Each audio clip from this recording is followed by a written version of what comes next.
هو ليه الحوت الازرق رغم ان عنده رئتين زينا ما يقدرش يعيش على يابسه؟ تابع معايا للنهايه علشان تعرف، لان الاجابه اعقد بكتير مما تتخيل.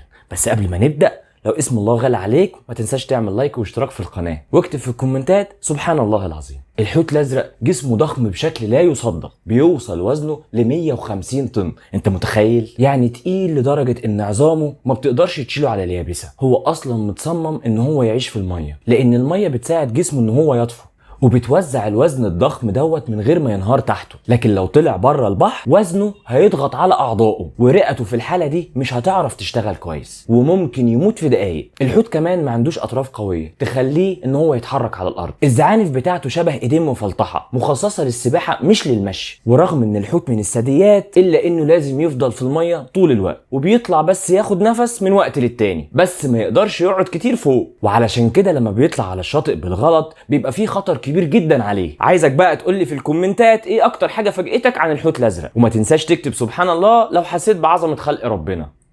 سلام.